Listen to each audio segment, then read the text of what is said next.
A common foul on the floor. Viewers at home, you take another look here. Welcome back to the Stageman Coliseum. And so we're getting right before the break. Right as a result, at review, the common foul was confirmed. There was a common foul. It looked like it could have been in the area of an intentional foul just based on the head and neck area. However, Steffi, you just got a chance to talk with Dee, and what did they see within that last review? When it was just a timing, make sure the foul was on the rebound, it'll be Texas basketball, but they didn't seem to think anything was excessive or unnecessary. That was according to Decanter.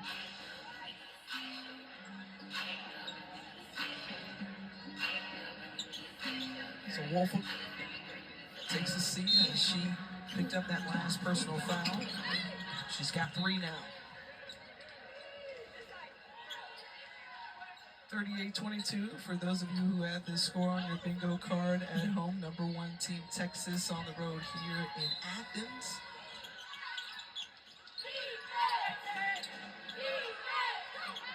Lori Harmon has been an offensive bright spot with 10 points along with Taylor Jones. They look to get it inside the 44 and burnt orange. Instead, good ball movement. They keep moving it around until they find Jones, who's double teamed and still finds a way to get it in. Flex the muscle, Taylor Jones. How did she make that?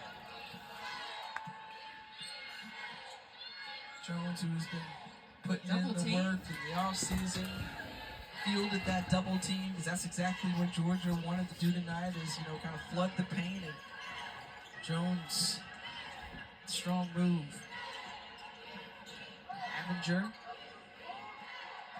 over to Trinity Turner, and that's another block there for Taylor Jones. She is making an impact on both ends of the floor. Now 5 blocks for Jones.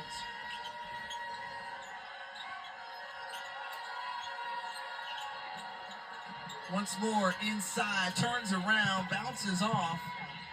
Jones on the floor, a few other bodies along with her.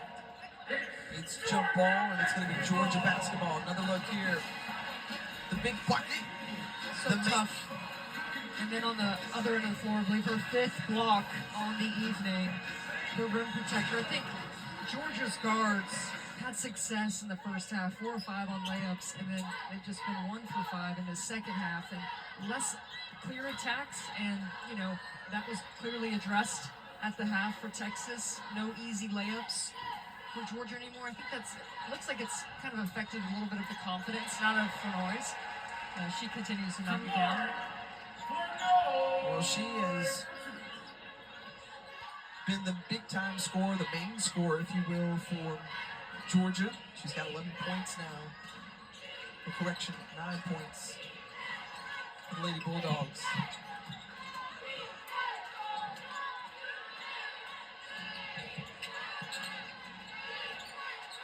Winatanda pulls up, and yes. Well, after that exhale, a couple of shots to go for Winatanda.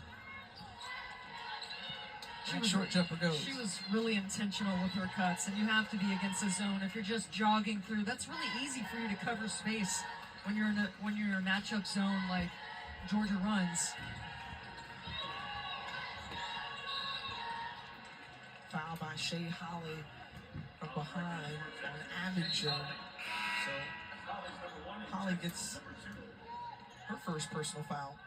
When you think about the depth of this Texas team and just how far they can go in the NCAA tournament, we talked about earlier, like it's wide open. So a group, many who returned from the Elite 18 from a season ago, you know, just what is the ceiling for this Texas Longhorn team? What makes them really unique this year, I think, in addition to the talented freshmen that he can play and trust in, is the multitude of lineups that he can go with. He can go big, tall, experienced bigs. He can go really speedy, quick. You can put 2 point guards out there. You can put Booker at the 4. Then you're trying to game plan for what kind of tactic is he going to throw at us? Not just which player, but tactic. Are they going to go fast? Are they going to go big? And then switching it up within the game. I think that's what's made them tough to beat on this incredible run that they've been on the last 10 games. Analytics say, well, small lineup works, but so does big. Hey. All right, so when you have a post player every guard needs a post. Every post needs a guard. And right now, Taylor Jones is in takeover mode. 14 points and 15 rebounds. Big bucket here. She'll go to the free throw line. Just a nice post entry pass. Great delivery and nice celebration from Vic Schaefer. Finally seeing what he wants to see. Check again for the Lady Dogs. And just think about this. I mean, you see this graphic, this little nugget here. 17 made free throws a game, leading the nation in just one made free throw. Tonight, make it now 2. Do you think about ways that Texas can gobble up points? It's at the free throw line. I mean, they were 21 for 21 last Sunday against LSU. Easy in 3 points, but these 45 have come the hard way tonight. Oh, yeah. No. I mean, both teams have really taken it to each other. Full court pressure, pressing, lots of steals, lots of turnovers. More turnovers than I know Vic Schaefer would like. 22 for Georgia. That's right around what Texas forces.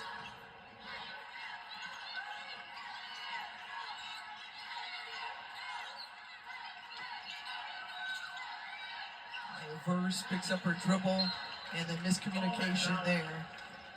Texas basketball. Add to that turnover total for Georgia.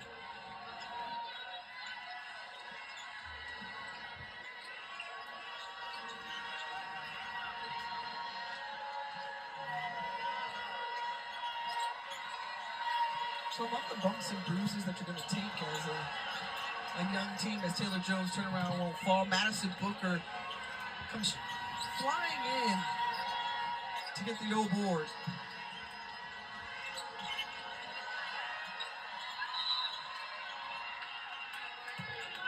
And a foul on the play goes against Verse. But another area of effectiveness for Texas, the offensive boards, 21 tonight of their 35 have come Taylor Jones to the line. on the offensive end. Taylor Jones back to the free throw line after that first foul. Well, Sunday night at 8 Eastern, 7 Central, right here on the SEC Network and the ESPN app, we'll have a 3.5-hour recap. We have the 2025 SEC Indoor Track and Field Championships next Sunday. I'm sorry, this Sunday at 8 p.m. Champions. And year after year, the Hogs hung it up on the indoor track. Just so tough. If you were to have a track event, what would your track event be? Oh, I'd probably do the 400. Ooh. Choosing torture? Okay. Well, I mean, I don't have, like this blazing speed as Maya Verse with a nice spin along the baseline. I don't have like fast speed like Rory Harvey, right?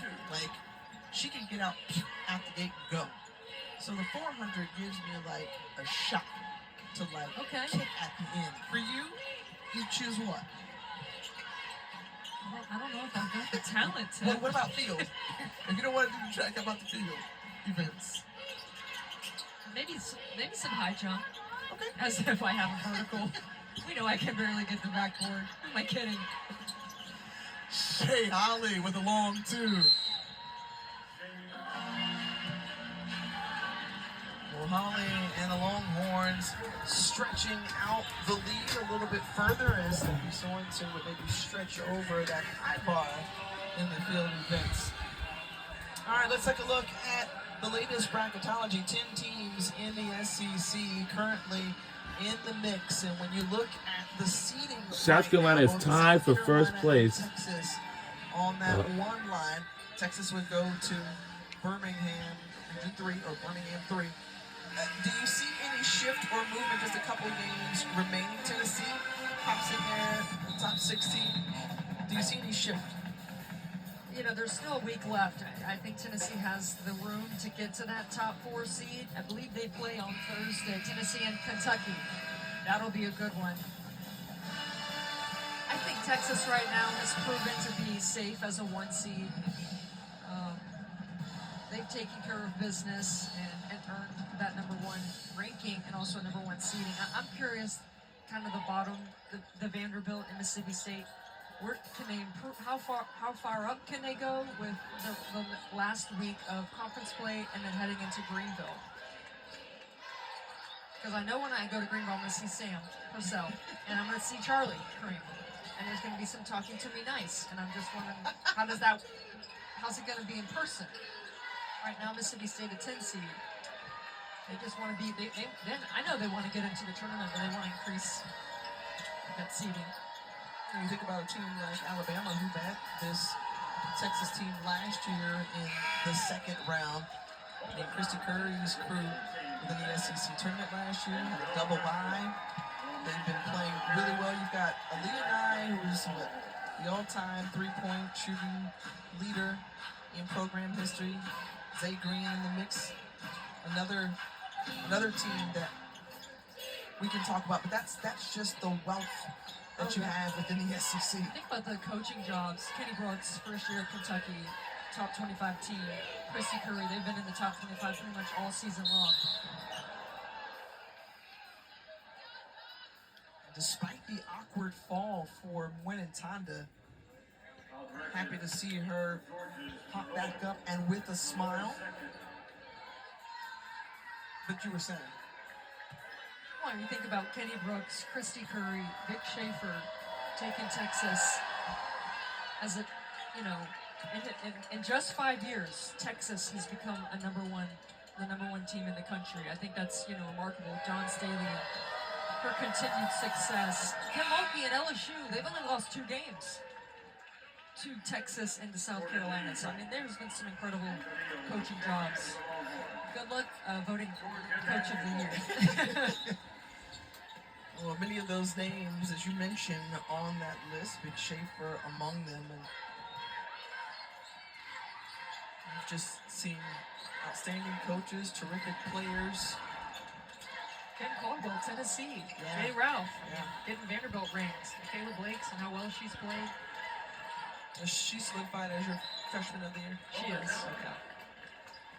Your player of the year, though, a little bit more of a question mark. Because there are a number of players in play. Madison Booker, obviously, among them.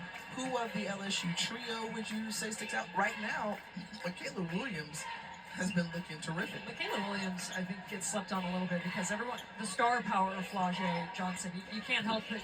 Yes, you talk about her, and then Anissa Morrow, double queen. And then Michaela Williams, I think Michaela Williams is playing best of everybody right now. She has been sensational. Mylasia Wiley, we've got some great sophomores in this conference. A lot of star power. I didn't answer your question. It's okay, but because you have to I skirt hedged my the bets. question. I don't know. I really don't. Nikki Fargus and I debated this in studio the other night. I'm like, I don't know.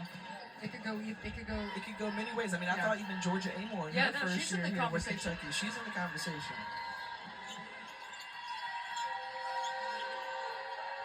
Final 2 minutes of this one as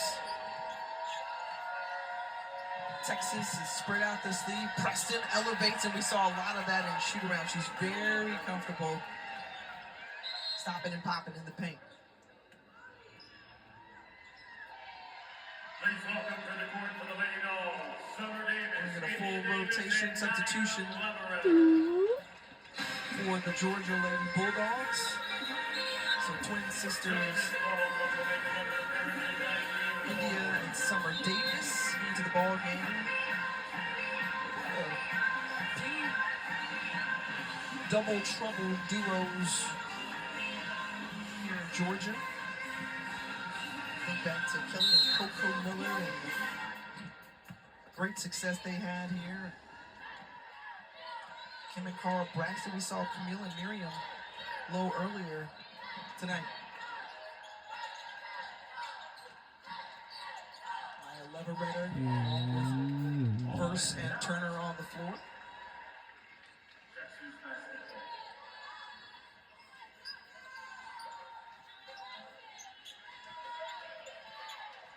For Georgia, they've got 2 games remaining. They host Auburn this Sunday before closing out the regular season at Tennessee. And for Kyle Oldacre and this Texas club, they've got 2 more games to go with Mississippi State, and then going back to the Moody Center, who Vic Schaefer said has been lit for the last 2 weekends with their big games and wins over LSU and South. We're under a minute to go in the 4th quarter. This is it. Verse going all the way. Were you surprised that he knew Lit? Yeah, I was surprised that he knew Lit, so I knew that, you know, the players had gotten to him. And then at the end of the press conference the other week, he was just My like, favorite famous team, Georgia Bulldogs, is not going to foul on us because they don't have enough points at all. Respect. Yes, indeed. Respect to this Texas team, the way they fought back. Didn't have their best offensive outing of the night, but defense is what Vic Schaefer hangs his hat on. He's been known as the Secretary of Defense throughout his coaching career. To this point has held And gets to go. Georgia to just 10 points. And it looks like this will mark ourselves another win. And our final score will be is 57 to 26. Go Texas Longhorns on another win. Texas Longhorns, as the #1 team in the country, had to gut one out here on the road. 57 to 26, fewest points in a win since 2020 for the Longhorns.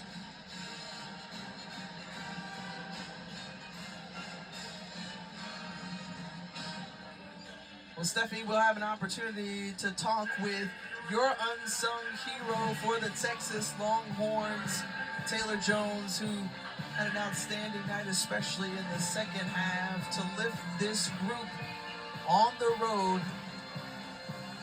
57-26. We'll hear more from the senior when we return.